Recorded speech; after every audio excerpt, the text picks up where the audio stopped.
Hello, and welcome to our lecture on Pascal's law.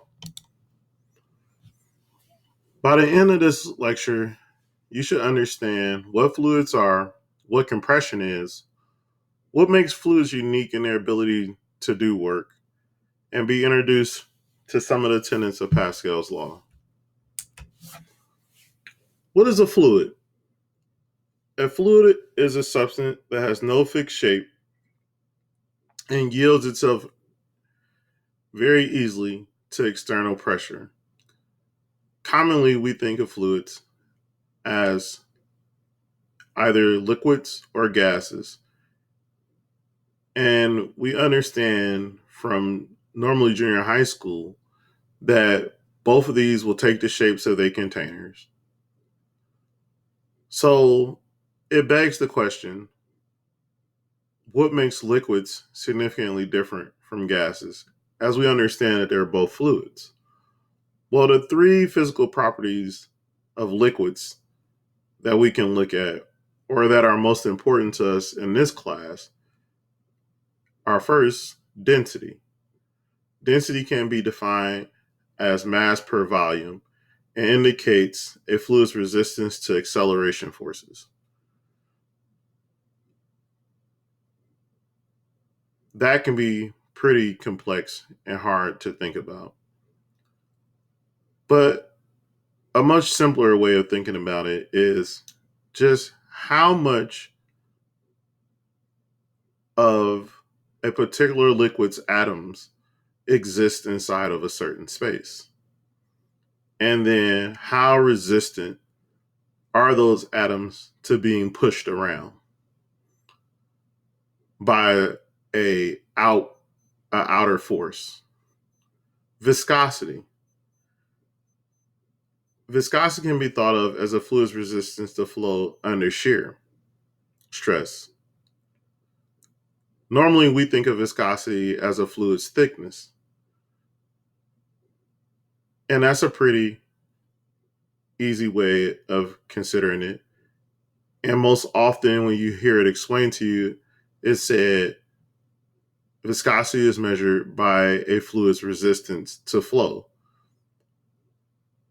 Throughout the quarter, however, we'll be introduced to this concept of shear stress, which is immensely important in fluid dynamics when it comes to maintenance, because this will be the determining factor of how well a fluid actually performs the act of lubrication. Lastly, surface tension. Surface tension can be thought of as a fluid's resistance to penetration by external forces. Have you ever thought about why oil floats on the top of water? Well, that has something to do with the surface tension of water and the reality that water doesn't want to allow oil to go through it and penetrate it. And that's pretty much the simplest way I can explain it to you for right now. However, over the course of this quarter, we will go into this just a little bit more in depth to help you understand the impact this has on the types of fluids that we choose and their applications in machines. What is compression? Compression can be defined as the degree in which a substance has changed in some dimension after being subjected to stress. In mechanics, the way that we normally think of the stress is the act of applying some mechanical force to it, which is the stress, normally a piston, and then displacing volume. And that's what makes liquids pretty unique is that liquids don't actually allow their volume to be displaced in a closed system. With that in mind,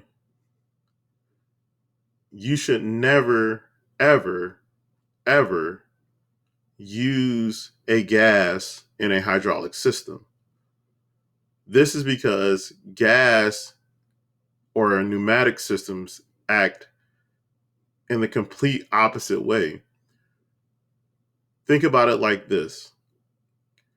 If I put fluid inside of a floor jack and then I press on a piston and which presses on that fluid, well, there's only so much pressure that can be built.